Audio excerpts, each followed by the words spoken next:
vocês do 7º ano, ok? A gente vai continuar o estudo aí dos seres vivos. Tô seguindo exatamente o livro de vocês, tá? A ordem do livro de vocês. Então a gente vai dar seguimento aí. Vamos lá. Primeira coisa, por que a gente tem que classificar os seres vivos, né? Por que a gente classifica tudo? Bem, nessa aula a gente vai falar sobre a importância da gente fazer esses registros, de fazer essas formas de classificação.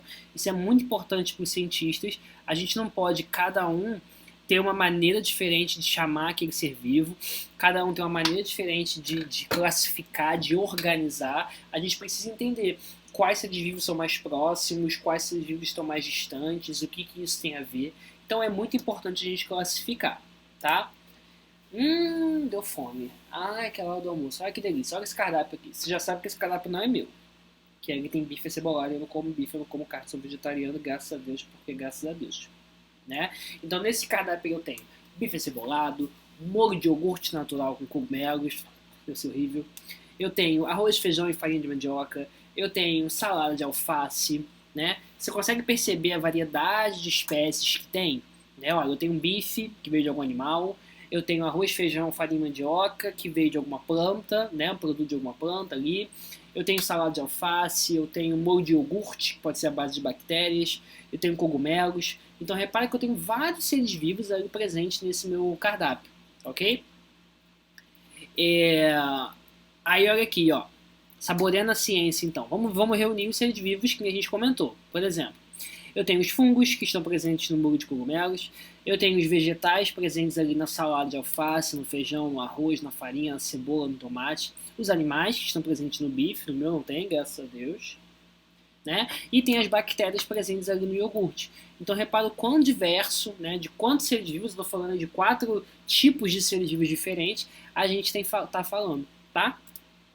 Então por que classificar? Olha só, a necessidade da gente reunir os seres vivos em grupos e conhecer suas semelhanças e diferenças é essencial para a gente hoje.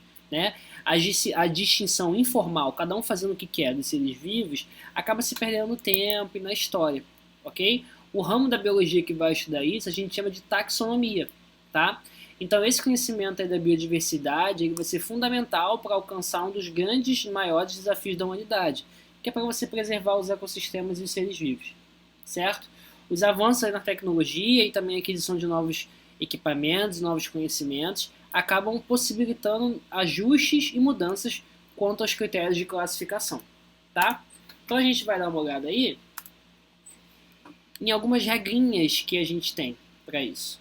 Vamos ver como é que seria caso a gente tivesse cada país, praticamente, chamando o seu bicho, o seu animal, o seu ser vivo, de alguma outra coisa. Então, por exemplo, o nome cachorro é escrito em várias línguas. Vamos ver aqui primeiro usando o maravilhoso Google Tradutor, em inglês que a gente já sabe, né? Que é... Opa! Não. Em inglês... que é dog. A gente já sabe. Agora vamos mudar para... tem aqui japonês? Não tem japonês. Vamos ver como é que é cachorro em japonês. Inhã. Hã? Estranho, né? Vamos ver como é que é cachorro em... deixa eu ver outro aqui que tenha... Tem ali alemão, ó. Vamos ver. Hund. Hund. Achei estranho. Vamos ver mais um. Como que é cachorro em... Cadê? Eu quero ver o francês. François. Francês, vamos ver. Chien. Chien. Chien. Então pensa, se cada lugar do mundo a gente falasse de um jeito... A gente já fala de um jeito diferente. Imagina se eu vou lá pra França falar sobre cachorro e eu tô falando cachorro, e eles não entendem. Então é importante a gente ter uma língua só na ciência. Né? Porque em todo lugar do mundo a gente fala da mesma maneira, tá? Essa língua, que é o nome científico, a gente tem algumas regrinhas, né? A gente não tem regras no português, então a gente também vai ter regras para montar esse nome científico. Essas regras foram criadas por um cientista muito maneiro chamado Linneu e partem da ideia de que os cientistas em qualquer lugar do mundo escrevam e falem o nome dos seres vivos da mesma maneira, independente do idioma. Para isso ele usou uma língua morta, que não vai sofrer alteração, que é o latim. Então, por exemplo, aqui eu tenho o cachorro. O nome científico do cachorro é Canis familiaris. Se eu chegar em qualquer lugar do mundo e falar canes familiares, a galera que sabe, que estudou comigo, ou que sabe biologia um pouquinho, ciências, vai saber de que animal, de que ser vivo que eu estou falando, tá? Então é interessante a gente pensar, a gente vai estudar isso de maneira mais aprofundada, mas esse nome científico ele é sempre composto de dois nomes, tá bom? De duas palavras, melhor dizendo. O primeiro nome sempre vem em letra maiúscula, né? E ele se refere ao gênero, que eu vou dizer o que é daqui a pouco, tá? Então o primeiro nome é sempre maiúsculo, ok? O segundo nome é sempre com a letra minúscula tudo e se refere ao nome da espécie. A gente vai ver algumas regrinhas para isso daqui a pouquinho, tá? Então essa expressão canes familiares designa o nome dessa espécie. Tem um beagle aí, tá? Outra regra importante dessa nomenclatura. Esse nome ele tem que estar destacado no texto de alguma maneira, ele não pode estar corrido. Então, ou ele tem que estar em itálico, né, assim, de ladinho, inclinado, ou ele tem que estar grafado, né, enfim, ele tem que estar sublinhado, por exemplo, tá? Então, sempre tem que ter, duas palavras, a primeira começa com a letra maiúscula, só ela, tá? E esse nome tem que estar sublinhado ou grifado. Tá bom? O primeiro nome que a gente tem, então, para estudar as categorias é a espécie. Eu vou do mais específico pro geralzão. Tá? Então, o primeiro nome que a gente tem é espécie biológica. O que é uma espécie? É um conjunto de organismos semelhantes entre si que, quando eles se cruzam, né, quando eles reproduzem entre si, eles geram descendentes férteis. Tá? Aqui tem um exemplo de uma jaguatirica bonitinha, né, que é um felino cujo nome científico é Leopardus pardalis. Repara que tem dois nomes. O primeiro está maiúsculo, ok? E ele está destacado. Ele tá, nesse caso aqui, ele está em negrito, tá? Então, o nome da espécie, Leopardus pardalis. Perdão. A segunda categoria taxonômica é o gênero, tá? Então, já estou crescendo um pouquinho. As espécies, quando elas se juntam, né, espécies ali semelhantes entre si, elas se juntam, se agrupam formando um gênero. Então, por exemplo, a jaguatirica e o gato do mato são animais de espécies diferentes, mas como elas são parecidas, elas têm algumas coisinhas ali parecidas, a gente fala que elas formam o mesmo gênero, que é Leopardus. Então repara que a jaguatirica é Leopardus pardalis. O gato do mato é Leopardus widi, né, com dois i's no final aí. Repara que o gênero é o mesmo, o gênero é Leopardus, mas a espécie é diferente. Então, repara que a gente está indo sempre assim, espécie, juntou, gênero, juntou, vai no próximo, juntou e assim por diante. Vamos lá. Quando eu junto, então, vários gêneros diferentes, né, gêneros que são mais aparentados, são os parentes, tá? Gêneros que são mais aparentados, eles podem ser agrupados e formar uma família, ok? Então, eu tenho aqui a família, por exemplo, dos felinos, ou dos felídeos. Tá? Eu tenho na figura A o Panthera tigris, né, que é o tigre que a gente tem aí mais conhecido, tá? E eu tenho na figura B o Puma concolor, que é tipo um leão da montanha, né, um puma, tá?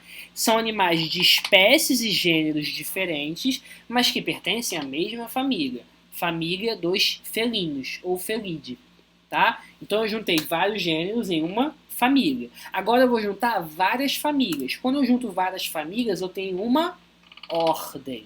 Então, o conjunto de famílias, de novo, que tem características ali semelhantes, formam uma ordem. Assim como a onça pintada, outros animais pertencem à ordem dos carnívoros. Então, repara que eu tenho aí a pantera onca, né, que é a onça pintada, é um felino, ok? E também pertence à ordem dos carnívoros, assim como outros animais que pertencem à ordem dos carnívoros e são um pouquinho diferente no caso da onça, tá? Vou juntar várias ordens agora em uma classe. Olha como é que a classe é geralzona. Eu tenho aqui a classe dos mamíferos. E mamíferos, olha quantos mamíferos diferentes. Eu tenho aqui tipo um gambá, eu tenho canguru, eu tenho agente, né, homens, nossa espécie humana. Eu tenho um pangolim, eu tenho um esquilo, eu tenho um elefante, eu tenho urso, zebra, eu tenho uma orca, tatu. Olha quantos mamíferos diferentes. Todos fazem parte da mesma classe, certo? Que se agrupam, tá? E aí quando eu junto várias classes, tá acabando. Quando eu junto várias classes, eu tenho um filo, né? Como por exemplo, os animais da classe dos mamíferos juntamente com animais de outras classes, como os répteis, aves, etc., formam o filo dos cordados, que são os vertebrados. Tá? Então, dentro dos vertebrados, eu tenho muita gente. Eu tenho aves, eu tenho peixes, eu tenho répteis, né? Anfíbios, e nós, os mamíferos. Toda essa galera aí tem em comum o fato de terem coluna vertebral, de serem vertebrados. E aí, por fim, ufa, graças a Deus, quando eu junto todos os filos, eu tenho um reino. Então eu tenho o reino dos animais, nosso, e aí olha quantos representantes diferentes do reino dos animais. Né? Eu tenho uma anêmona do mar, né? Eu tenho um louva-a-Deus, eu tenho uma minhoca, eu tenho uma água-viva, eu tenho um tigre, animais completamente diferentes, mas são animais, pertencem ao mesmo reino, tá? Então olha aqui revisando, ó, como é que se dá essa classificação. Eu uso como é que se diz? A seguinte sigla para ajudar você e para me ajudar a lembrar. Reficofage. Repete comigo. Vou repetir. Reficofage. Você. Foi. Olha aqui, ó. Re, reino. Fi, filo. Se, classe. O, ordem. Família. Gênero. Espécie. Reficofage. Então eu estou indo do maior para o menor. Reino, ó, vai assim, ó. Reino, filo, classe, ordem, família, gênero, espécie. Né? Do mais geralzão para o mais específico. Então olha que legal essa árvore aqui genealógica que eu achei na internet e botei para vocês. Ó, eu tinha aqui a ordem carnívora, que dentro da ordem carnívora tem o leopardo, tem o toirão, que é tipo um gambá, tem a lontra, tem o cão, tem o lobo. Tá? Depois da ordem eu fui para a família. Aí eu tenho a família dos felinos, a família dos mustelídeos, tem a família dos caninos, tá? Dos cãezinhos aí, certo? E aí depois da ordem, ó, depois da família, perdão, eu tenho o gênero, né? Então repara que, por exemplo, na família aqui do canídeo, eu tenho tanto o cachorro quanto o lobo, da mesma família. Não são a mesma espécie, mas são da mesma família. Depois de família, perdão, eu venho no gênero. Então o gênero aqui, Pantera. Aqui eu tenho dois gêneros, Mephitis e Lutra. Aqui eu tenho o mesmo gênero para os dois, ó, Canis. Cão e lobo, além de pertencerem à mesma família, pertencem ao mesmo gênero, que é Canis. Mas a espécie é diferente. Repara que todos esses animais, o nome científico, que nem a gente falou, são duas palavras. A primeira tem a letra maiúscula e elas estão em itálico. Tá? Olha aqui, ó. Ananás comusis, que é o nosso... Meu Deus do céu. Gente, abacaxi, né? Tem aqui a nossa espécie, Homo sapiens. Tem aqui a mosca doméstica. Todos nomes científicos com duas letrinhas. A primeira maiúscula e tudo em negrito. Tá? Quero que você me ajude agora a consertar essa tabela. Nessa tabela tem o nome popular, né? De vários bichinhos, tá? E eu tenho o nome científico. A maior parte deles está errado. Eu quero que você corrija para mim o que estiver errado. Então você vai copiar essa tabela toda no caderno e vai responder. Tem alguns que você não vai precisar consertar, porque já está corrigido, tá bom? Depois você vai tirar essa fotinha, mandar para mim aquele esquema, tá bom, gente? No mais, é isso. Espero que vocês estejam bem aí, né? Saudáveis, tenham entendido. Não entendeu, volta. Eu sei que é um pouco complicado essa matéria para a gente entender, mas a gente vai conseguir, tá? Qualquer dúvida, eu estou à disposição de ajudar vocês. Espero que vocês estejam bem. Fiquem em casa, lavem as mãos e se protejam.